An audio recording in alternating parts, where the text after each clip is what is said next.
So it's a chilly morning out at Red Hawk Air Force Base. Weather's looking good. Light wind out of the southeast. About 10 knots. Clear skies below 15,000 feet. Temps sitting in the low 50s. Perfect flying day. Captain Mark Falcon Hayes knows this one's special. It's one of his last flights in the T-38 before moving on to a new assignment. And riding shotgun, well, technically in his own jet is a brand new lieutenant, Ethan Rookie Cole, fresh out of training. The plan: take him out to the Bravo 520 airspace and get some one-on-one dogfighting in.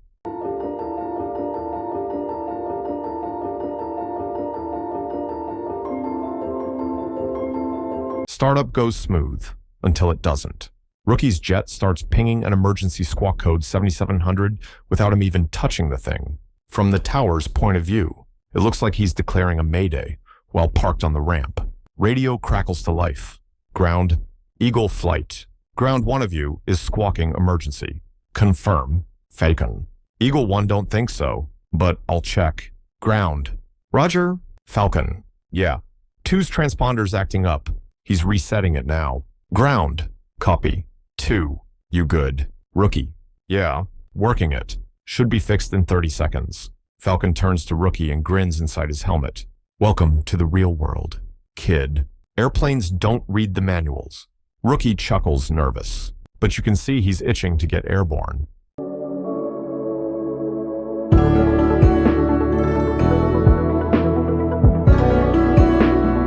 Once the transponder drama's over, they taxi down Bravo toward runway 15.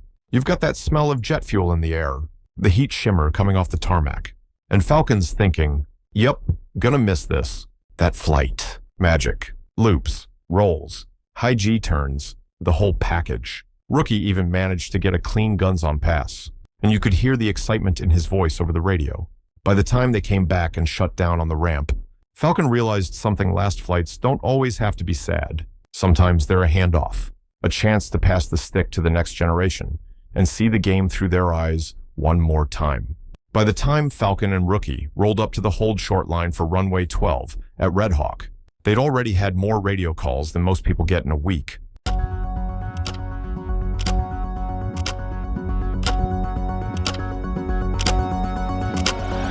Eagle 1, Tower, just to confirm you're not seeing Eagle 2 squawking emergency anymore. Falcon keyed the mic. We're still showing normal here. Tower came back. Affirm. Ground had you on 7700 earlier, just making sure that's gone. Falcon grinned inside his helmet. Roger. No emergencies, unless you count Rookie nerves. Tower cleared them for a quick climb to 7,000 feet. Usually, Falcon preferred to rocket up into the mid-teens before leveling off. But hey, 7,000 was better than nothing. He reminded Rookie over the intercom, we're only going to 7, so don't go vertical like you're in Top Gun. Just enough to stretch the legs. They were doing an afterburner interval takeoff. Falcon goes first. Rookie waits a few seconds for spacing, then blasts off to join on his wing. Not a formation takeoff, but close enough for a Rookie's first taste of fire and fury.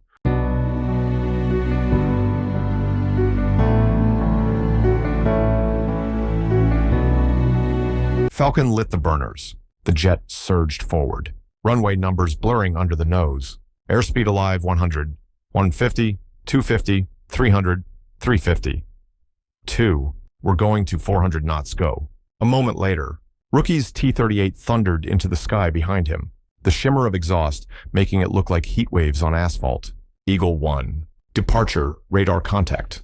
Climb and maintain 7,000. Squawk 5104. Falcon acknowledged, then glanced at his fuel numbers. Even on a perfect day like this, Red Hawk could turn into a zoo in the blink of an eye. Runway closures, traffic jams, or surprise weather could eat your bingo fuel fast.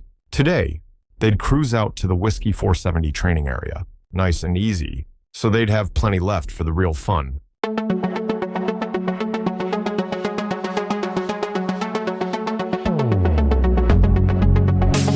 As they got handed off between controllers, Rookie fought a minor heading issue. His old-school HSI heading indicator was off, showing him 160 degrees when the reference was 140. Falcon chuckled.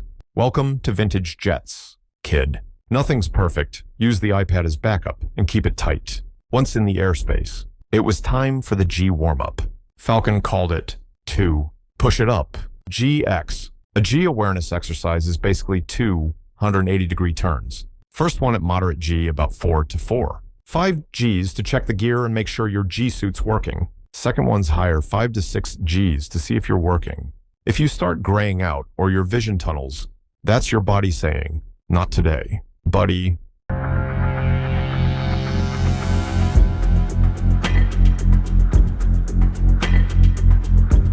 Falcon eased into the first turn, feeling the G-suit squeeze his legs and stomach like a python. Over the radio. All right, that's 4.5 Gs. Feeling good. They rolled out, then snapped into the second turn, tighter, heavier. Falcon could hear Rookie's breathing over the intercom. Short bursts, timed with the anti-G strain maneuver they'd drilled 100 times. They leveled out. Falcon smiled. Not bad. Rookie, still with me. Still here. Boss. And I think my spine's about an inch shorter now. Good. Means you're warmed up. Now, let's fight. Falcon pulled the nose up and called, reference 070. We'll start at 15,000.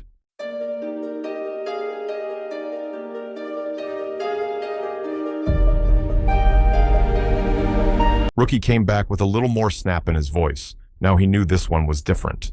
No training aid. No handicaps. Full afterburner for both jets. This was the real thing. Mono a mano. Falcon used heading references to tighten up the formation without making Rookie waste gas chasing position. Good job, man, he said after the merge. Only thing I saw, you were a little high aspect on the shots. We'll talk it out on the ground. But remember, energy versus nose position. If I'm threatening with my nose, you've got to bring yours back around and deny me that shot. Quick debrief done. They rolled into a check turn. Again, Falcon kept the formation tidy, so Rookie wasn't burning JP-8 like it was on sale. Then came the turn-in. Visual range is about 3 miles in a clean sky, and Falcon's eye had it nailed. Nice, he said over the radio, noticing Rookie climbing to use altitude to his advantage. Full up meant no restrictions. And Rookie was starting to think like a fighter pilot. Fox 2. Fox 2. Super Fox 2. Rookie called. Falcon smiled. Continue.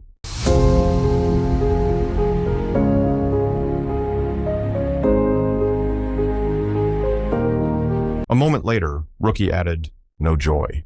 He'd lost sight. That's the golden rule. Lose sight. Lose the fight. Falcon called. Knock it off. Knock it off. Reversing them back west so they could squeeze in one more set before fuel hit Joker. Rookie had 2 shots, no confirmed kill, and ended the fight defensive. Learning point for the debrief. Fuel check. Both at Joker, 5 Gs. Next up, on a beam set. Reference 250. Starting at 12,000 feet. This one was new for Rookie. The Navy flew it all the time, but in the Air Force and especially in the T-38, it was a rare bird. Falcon gave him an extra long safety brief. On this one, it's all about deconfliction. Tell me where you're going with your jet. I'll do the same. If there's any doubt, American rules of the road.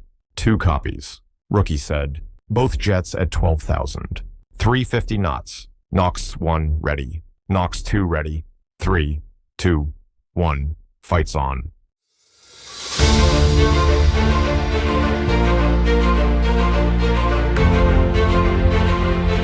For Rookie, the sight picture was brand new.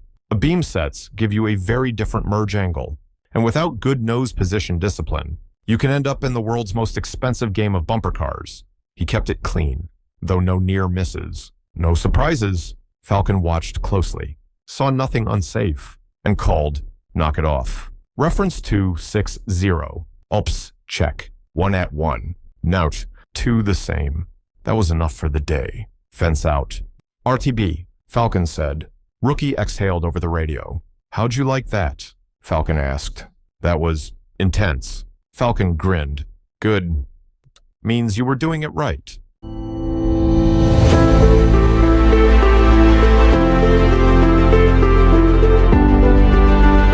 They checked in with approach for the trip home, but the frequency was quiet too. Quiet. A couple of calls. No response. Falcon shrugged. All right, let's push over to Tyndall and see if they're listening. Falcon called it over the radio. All right, I'll brake left to inside downwind. You brake 5 seconds after me. It was the fastest, cleanest way to get 2 jets into the landing pattern when traffic was stacked up. They came up initial for runway 12. Falcon lifted his left hand off the throttles, a subtle signal to Rookie. I'm not touching the power levers. You're safe to match my speed. It also kept Falcon from fiddling with them and messing up the spacing.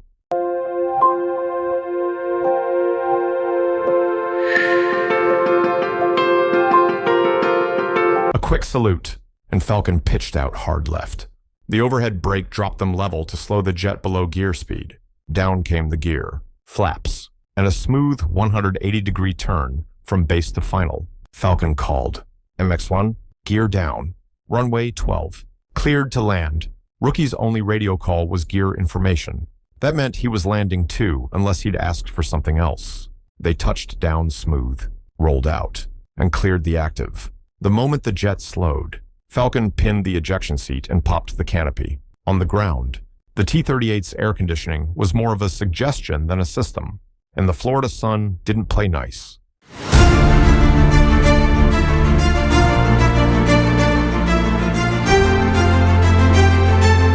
It had been just over an hour airborne, but the real work was still ahead, the debrief. They'd break down everything. Tactical admin, the calls, the spacing, the fuel management, BFM fights, each turn, each shot, whether it was valid or just wishful thinking. Lessons learned, what to keep, what to change, and where to push harder next time. Falcon grinned under his helmet. That was a good one. Rookie, you flew smart, and you kept me on my toes. Truth was, Falcon always learned something from flying with new lieutenants. They'd try things he didn't expect, sometimes clumsy, sometimes brilliant. And in that mix, there was always a nugget worth keeping. As they taxied in, he felt it a little bittersweet. This was one of his last sorties in the jet.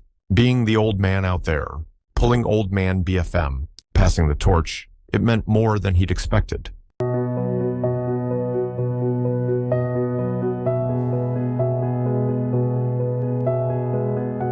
Back at the chocks, they called in their codes, both Code 1, meaning no maintenance write-ups. Clean jets, clean flight. Falcon slid the canopy open, the warm air flooding in. Not bad for an old guy, he muttered, half to himself.